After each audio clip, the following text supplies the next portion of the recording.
Here we are once again in the Punishment Prairie, possibly living up to the prairie's name today, talking about Children of Time by Adrian Tchaikovsky. A big space opera, came out in 2013 and was actually Tchaikovsky's first science fiction book. I didn't really care for it so much. I had difficulty with it. This is the kind of science fiction that got me into reading science fiction. I've said multiple times that Fire Upon the Deep by Vernor Vinge is really the book that kind of broke my skull open and poured my nerdy fixation with science fiction lit.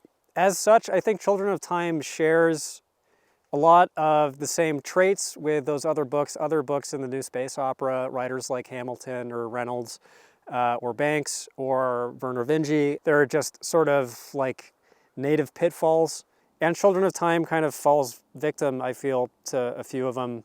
I did find it frustrating in a few of its elements, but mostly I just found it kind of unexciting and uninteresting and not particularly special. The book follows a human expedition to an alien world that is going to be seeded with a virus. Don't remember what the virus is named, but it's meant to be seeded with Earth flora and fauna, and then this virus is to be introduced along with a seed population of chimpanzees. And the virus expedites evolution towards sapiens. It's an uplift virus. The project is helmed by this woman who's driven by personal pride and ambition and desire for glory. And there is a political faction, an Earth faction, that objects to the project and monkey wrenches the launch. Disaster ensues. And instead of infecting chimpanzees with the ultimate aim of that project seeding a sapient hominid species to populate the planet as the dominant intelligent life form, the virus infiltrates spiders. So the book follows the development of the spider people on this planet, intercut with scenes from a colony ship launched by Earth, holding what might be the last remaining population of human beings in the universe on their way to this spider planet to try to colonize it, to save the species. And it's sort of Heinleinian, time passes, things go awry, and there are different social realities that emerge on this ship over the course of time. The thing about the book that I think is really worthy of praise is, in the very beginning, Tchaikovsky's treatment of the rudimentary spider intelligence is really well done and really interesting. That element of it kind of takes a back seat as the spiders become more and more human-like. It feels less and less like reading about spiders and consequently becomes less and less interesting. I also find the human plot on the ship, or plots plural, pretty dreadfully boring. I think that the dialogue tended to be really stale, and it tended to be stunty. And I think this kind of goes hand in hand with the epic Andy Weir style humor. Not that there is nearly as much of it in this as in Project Hail Mary, but there's something similar happening that I see a lot in more contemporary writing, where it seems like the writer feels that every line of dialogue should really be doing something and saying something, and it turns things quippy and sort of adversarial and smarmy. I don't know exactly how to put it into words, but it's like the characters are doing this verbal one-upsmanship. I just don't like it. I think maybe this is just a personal taste thing, but I just really don't respond well to it. After a while, I found every subplot to be way too low stakes feeling.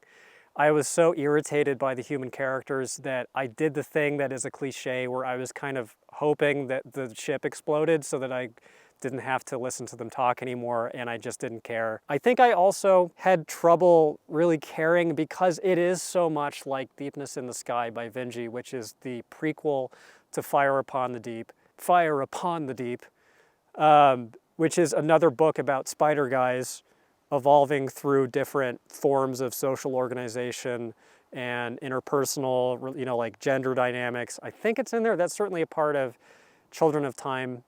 And you know, technologically developing. Been a while since I read Deepness in the Sky. I cannot attest to which one is the better book, and I don't mean to imply, because I don't believe that Children of Time was derivative of Deepness in the Sky, but it felt altogether like stuff that I've read many times before. And I don't think that his prose is that strong, which annoys a lot of people when I say that. Why would you care about prose in a science fiction book? It's about the ideas, et cetera, et cetera. Well, I care. And to be fair to Tchaikovsky, it was a very early book, and I haven't read much else from him and his writing. And later books might well be, and probably is, stronger than it was in Children of Time, but I thought that it was not great. It felt a lot like reading Peter Hamilton more than the other new space opera writers. I think I like Tchaikovsky a little more than Hamilton, I will say. Reynolds, I think, is my favorite out of them, Alistair Reynolds.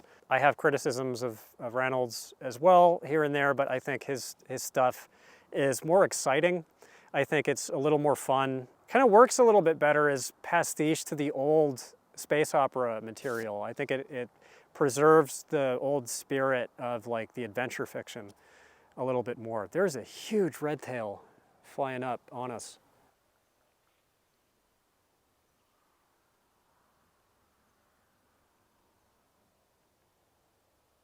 One contemporary science fiction book that I can recommend to you is Doggerland by Ben Smith. Doggerland is the name of a land bridge that used to exist between the UK and I think Scandinavia. It's now underwater, a shallow sea. Doggerland takes place in a dystopian near future where these two men live on a wind farm in the middle of the ocean, maintaining wind turbines, hundreds of wind turbines over this massive area, monitoring them on a computer system on this, it's not an oil rig, but it's like an oil rig, this rusting metal rickety structure in the middle of the wind farm. And as problems arise, they go out to them in a little motorboat and try to fix them, and they can never keep up. It's this Sisyphean eternal challenge of trying to keep the wind farm running on behalf of unseen, you know, employer masters on the mainland who employ them in predatory labor contracts that basically turn them into slaves, and that labor obligation, the contractual obligation, can be passed down to the children of the employees if it's not fulfilled, which is the case for one of the two men called the Boy, who is either late teens or an early adult, who lives with a man called the Old Man, who is also of indeterminate age, like late middle age. I think it's sort of, you can read into it. And the boy's father disappeared on the job, and the company came and collected the boy and put him on the rig and is forcing him to serve out the remainder of his father's time. And the two of them have a sort of surly, terse, emotionally ambiguous relationship, and the old man's relationship to the boy's father is also sort of a question mark. The disappearance is a mystery, and these two gruff men in the middle of nowhere in this bleak oceanic hellscape world have to make the best of their terrible situation without much contact with anybody else except for a resupply boat that shows up every once in a while. It actually reminds me a lot of Woman in the Dunes by Kobo Abe. Kobo Abe is a better writer than Ben Smith, which is not a knock on Ben Smith. Kobo Abe, especially in Woman in the Dunes, is like one of the best writers that I've ever read in my life. So no shade to Ben Smith. It's a compliment to Ben Smith that he wrote a book that would evoke that same feeling in me. These two people trapped in a totally unwinnable situation out of their control. I read it in one sitting, and it's like 250, 300 pages long. And I think that Smith's prose is sort of like Octavia Butler's. I think maybe a little bit better than Butler's, honestly. Both of them are very accessible, and they write in that sort of like unadorned, unornamented, contemporary tonality. But like Butler, he does that without sacrificing the depth of characterization or symbolism The only thing that I would criticize the book about is that it kind of seems to flirt with magical realism in a couple of spots, and I think ultimately it's kind of a distraction. But other than that, I think it's just great. It's like one of my favorite pieces of contemporary science fiction. The book doesn't require a ton of buy-in, of like effort on the part of the reader, but it over-delivers on like, oh God, what's that? Am I talking about this book in terms of its ROI? What am I saying? The book is good. That's what I'm saying. It's a crowd-pleasing book, potentially, to the right crowd, and you don't have to dedicate a month of your life to figuring the thing out.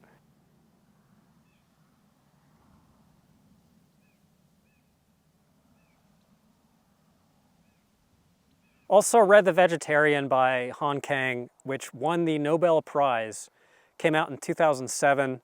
I thought was a horror book. Knowing basically nothing about it before going into it blind, I was just finding books on the Amazon algorithmic scroll, just kind of bopping around. And it is a book that I'd seen a couple of times before, and I'm trying to get more contemporary science fiction and slipstream or like science fiction adjacent books under my belt, and this seemed like a good candidate. It's really 3 interrelated novellas. The first one I think is definitely the strongest. It's about a woman in a marriage with this emotionally abusive, like patriarchal man who kind of takes her completely for granted and forces her into a submissive role as housekeeper and like emotional tenant to his needs. She starts having recurring nightmares that are extremely violent that lead her to renounce eating meat. And this is seen as a major like cultural breach or anomaly. And this causes a huge rift between her and her husband, who completely objects, and between her and is it her family or her husband's family. It precipitates this massive falling out in a really amazing scene. And this novella is about this woman re-exerting a locus of autonomy and control in her own life. And it's not a story about vegetarianism or veganism or whatever. It's metaphorical for personal agency when your personal agency is under threat by like cultural norms and social and like gender expectations. The second and third novellas I just did not find as good. I think the middle one actually is not that good. I think it is pretentious. It's about the vegetarian woman's brother-in-law, right? The brother-in-law is a video artist who does this project that's seen as boundary-defying and aesthetically groundbreaking because naked people cover themselves in body paint and have sex on camera. Call me a Philistine. Hard to suspend. As the guy who is able to suspend his disbelief easily that spiders can drive cars, I don't believe. It's very difficult for me to suspend my disbelief that that would be seen as like incredibly breathtakingly brave. Anyway, it just, I don't know, it got a little up its own ass, I feel. And then the third story, I think, I don't remember all that clearly, but I remember it being a return to the sort of seriousness and symbolic sophistication of the first story. It's about the vegetarian sisters, biological sisters, confrontation with realization that the vegetarian may be mentally ill, and also a confrontation with her own like personal compromises along the same lines of personal agency. Overall, I don't think I was excited about it as I had hoped.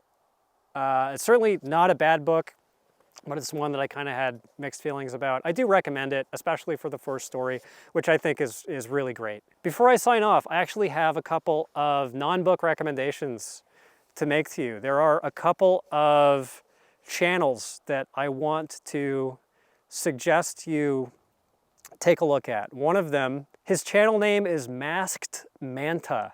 Great channel. Relatively new, but still I think underrated and underviewed. Incredibly talented communicator and speaker. Really like funny and easy to watch.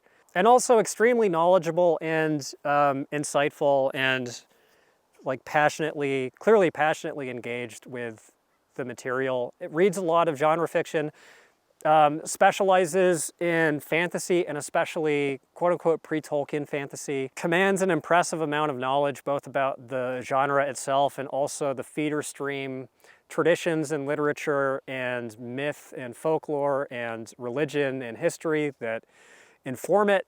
And overall, I just am really impressed. And so far, he's done really great work, and I think that he's worth taking a look at. And I'll put a link in the description of the video to his channel, and also to a channel called Cultural Logic, which is Jeet Heer's channel. Jeet is a columnist for The Nation. He's the guy who wrote the obituary for Barry Malzberg for The Nation. And you might actually recognize him as a talking head from various political commentary channels. And he has started putting out videos reviewing books and doing like cultural and political commentary with an intermittent focus on science fiction, which is something that he's very educated in and knowledgeable about. Has done a couple of science fiction book review videos that I think are wonderfully insightful, and he has this broad, perspective. So I really recommend that you take a look at both.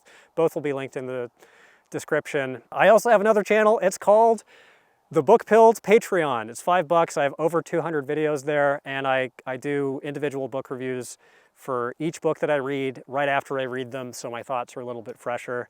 I feel that it's a good deal. So if you're interested in more videos from me, there will also be a link in the description to that. Anyway, thanks for hanging out in the Punishment Prairie, and I will talk to you soon.